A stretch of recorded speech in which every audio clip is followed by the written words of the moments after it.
kita mulakan. Hai. Sekarang pukul 2:02. Ini lambat sikit. Okey, sekejap saya nak tengok sekejap. Dengar ke tidak? Okey, kepada yang menonton boleh komen. Dengar ke tidak? Kalau dengar, tuliskan dengar. Tuliskan dengar.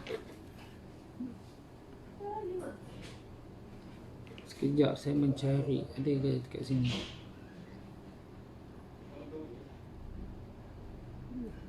Dengar ke? Okey, topik kita hari ni adalah berkaitan, katanya dia bagi topik kat saya kolesterol. Saya pun ingat-ingat lupa dah kolesterol ni. Dan hari ni pula dia kelang kabut sikit, jadi tak ingat. 2:02. Ini lambat sikit. Okey. Topik kita ini adalah berkaitan kolesterol itu dua topik berat sihat kita ini adalah berkaitan kolesterol. Sebelum tu kita saya memperkenalkan diri saya sendiri dulu. Saya Dr. Andalas dari Klinik Kurnia Batu Pahat Johor. Klinik Kurnia beroperasi 24 jam, tapi sepanjang bulan puasa sehingga 23. Kita beroperasi dari 8 pagi hingga 12 malam. Pada 1 Syawal kita akan beroperasi 24 jam dan mulai buka pada 12 tengah hari. Kepakaran Klinik Kurnia adalah membantu masyarakat untuk mengetahui status kesihatannya supaya kekal sihat, cegah diabetes serta dapat tidur dengan lena di malam hari. Klinik Kurnia telah membantu hampir 5,000 orang untuk mengetahui status kesihatannya. Dia melalui program-program yang kami lakukan mulai daripada 2019 hingga Februari 2020. Kita buat berbagai program pemeriksaan kesihatan percuma di kampung-kampung, di taman-taman dan juga di klinik. Okey, kalau yang berminat untuk mengetahui status kesihatannya boleh hubungi di Klinik Kurnia di 0112952448. Dan yang terbaru programnya adalah pemeriksaan rapid test kit antibody untuk COVID-19. Itu pun status kesihatannya. Okey, tajuk kita hari ini adalah berkaitan kolesterol. Apa itu kolesterol? Siapa tahu ada jawapan? Kita tengok. Ada orang tahu jawapan tak? Membantu hampir 5,000 orang untuk mengetahui status kesihatannya. Ada yang tahu jawapan? Apakah itu kolesterol? Kolesterol merupakan sejenis lemak dalam badan bahan ni ada kebaikan dan juga keburukan yang tersendiri. Bukan kata tak bagus sama sekali kolesterol. Dia ada baik dan ada buruknya dan bergantung pada jenis kolesterol yang kita makan. Jadi kebanyakan kita bimbang apabila kita makan kolesterol akan menyebabkan salur darah tersumbat, obesity. Kita risau dekat situ. Tapi ada beberapa kolesterol yang memang bagus untuk kita makan dan ada beberapa kolesterol yang tidak bagus kita makan. Contohnya low density lipoprotein atau dikenali sebagai LDL. Ini yang selalu kita bicarakan adalah berkaitan kolesterol jahat. Dia orang kata yang boleh menyebabkan kesihatan kita tidak bagus, boleh menyebabkan salur darah kita tersumbat. Itu dikenali sebagai kolesterol jahat. Manakala satu lagi adalah HDL, high density lipoprotein. Ini adalah kolesterol yang baik untuk kesihatan badan. Kolesterol yang baik untuk kesihatan badan. Okey, sila apa fungsi kolesterol ni? Kalau ikutkan kita fikir logik, kolesterol kadang-kadang lebih untuk pelindung diri pun ada juga. Itu logik-logik je. Tapi yang paling utama selalunya fungsi kolesterol ini untuk menghasilkan vitamin D lah dalam badan. Apa itu menghasilkan untuk membantu badan menghasilkan hormon yang penting. Di samping juga untuk membantu memastikan bile acid yang merupakan bahan penting dalam sistem pencernaan. Dan terakhir dia berfungsi untuk pembinaan struktur badan. Okey, kenapa lah kolesterol selalu tinggi? Masalahnya kadang-kadang kita tengok badan kurus tapi kolesterol tinggi. Badan kurus tapi kolesterol tinggi. Dekat mana kolesterol itu datang? Apakah penyebab kolesterol yang tinggi dalam badan? Adakah kita salah makan? Salah telan? Makan segera? Okey.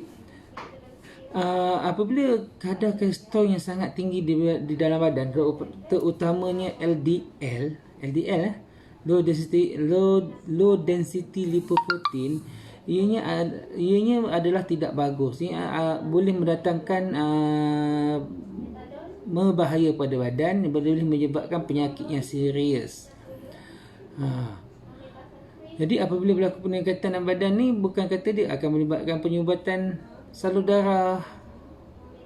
Itu yang penyebab paling penting sekali. Macam mana kolesterol yang boleh tinggi? Sebab kita kadang-kadang kita tidak mengawal pemakanan kita dengan baik. Kadang-kadang kita mengambil makanan yang mengandungi kadar lemak yang tinggi. Jadi bila kita mengambil kandungan lemak yang tinggi, ini menyebabkan kolesterol dalam badan kita menjadi sangat tinggi. Itulah punca utama kolesterol kita meningkat dalam badan. Jadi untuk mengawal supaya kandungan lemak tinggi, makanan yang mengandung kandungan, kita harus mengontrol pengambilan lemak. Pengambilan lemak itu yang sebaiknya. Tapi bukan semua lemak. Jadi ada baik yang makan lemak, ada buruk yang makan lemak. Itu memang ada, wajib, pro dan con. Penyebab yang lain yang boleh menyebabkan kolesterol tinggi dalam badan adalah pengambilan alkohol yang berlebihan.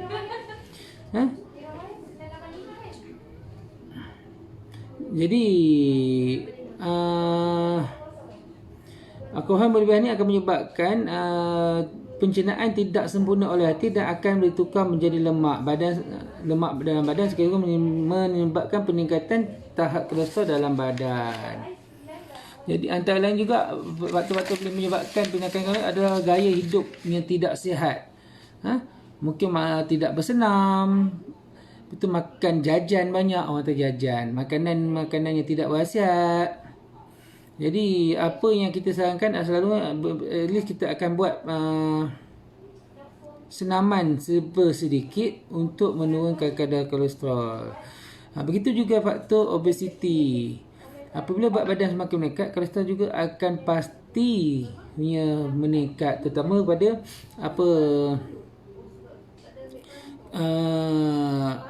bila diorang berkurangnya melakukan aktiviti.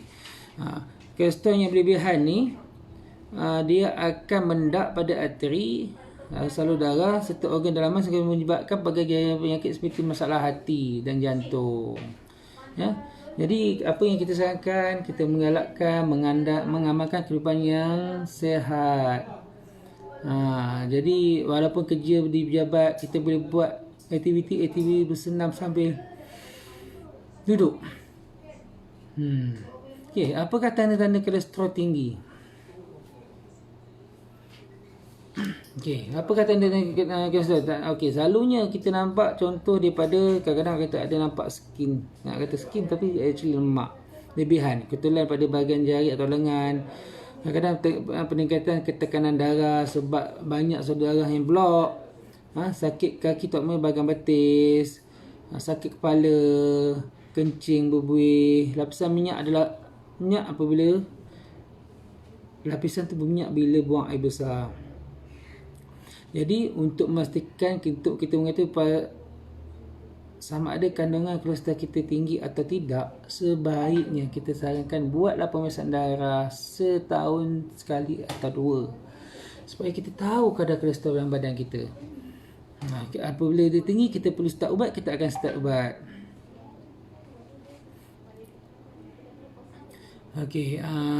Itu.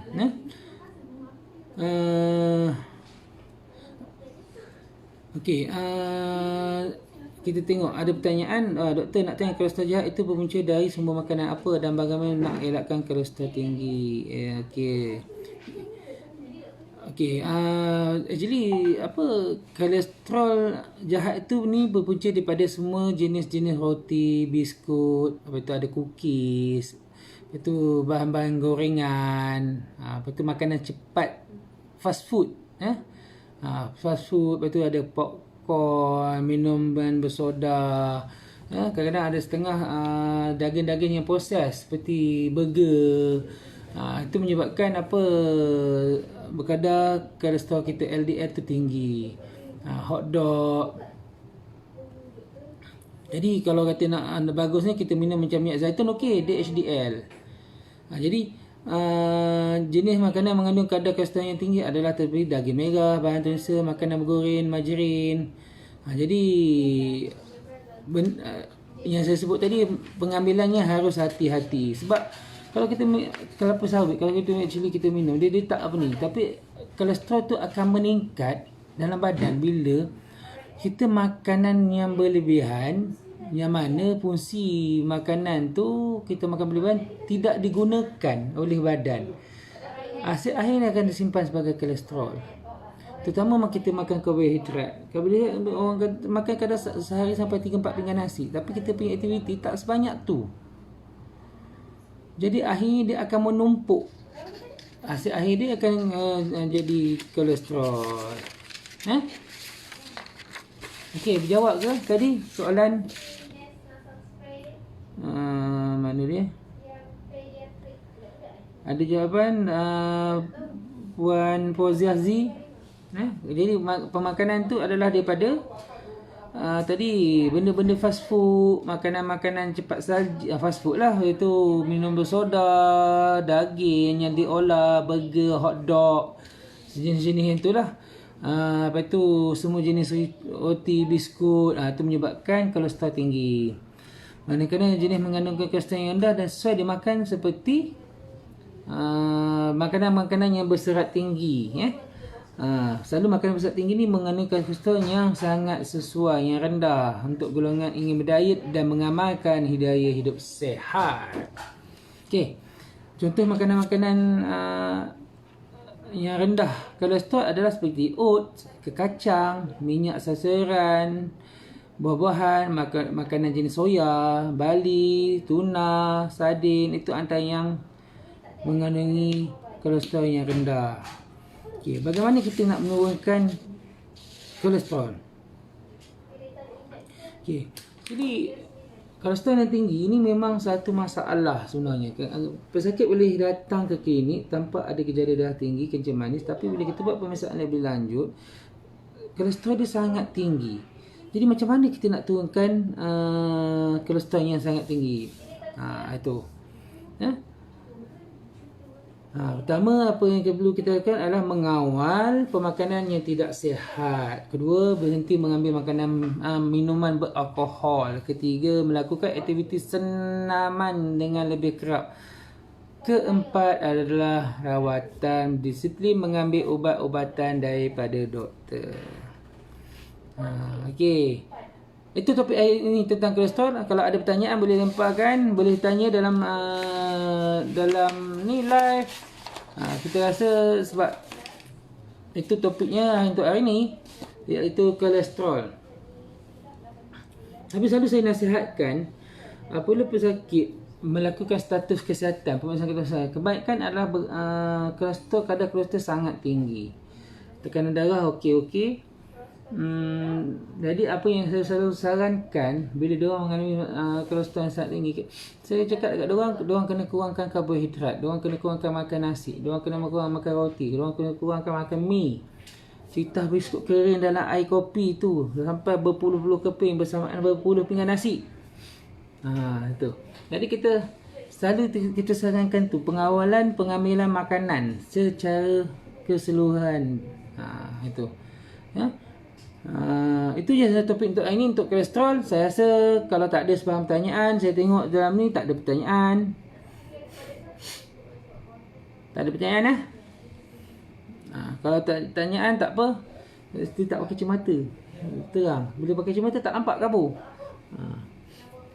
Kalau tak ada pertanyaan, sebab kita akan berakhir, sebelum kita berakhir kita ingin mewawarkan bahawa kami Klinik Kurnia mengadakan test COVID-19, iaitu menggunakan rapid test kit antibody. Kami telah melakukan lebih dari 4 buah company yang mana totalnya lebih kurang 200 kot orang untuk melakukan rapid test kit. Jadi kalau ada saudara-saudara yang berminat, yang ingin mengetahui status kesihatan yang berkaitan COVID-19, boleh hubungi kami untuk appointment supaya tidak berserabut di tempat. Sebab kita buat appointment Sorry, sebab kita buat pemeriksaan di luar, di kilang-kilang. Itu. Jadi perlu buat appointment supaya kita tahu siapa, bila dan di mana. Kadang-kadang takutnya nanti tak cukup. Tak cukup bahan. Okey, itu tentang COVID-19. Jadi kita akan memang mengadakan tu. Kalau yang berminat boleh hubungi untuk pemeriksaan rapid test kit antibody. Kalau yang berminat boleh hubungi 011-295-24248. Dan minat boleh hubungi. Yang lain-lain dah tak ada. Saya rasa tu je untuk kali ni. Saya ucapkan stay at home, patuhi larangan yang ditetapkan. Semoga semua berada dalam keadaan sehat sejahtera. Assalamualaikum warahmatullahi wabarakatuh.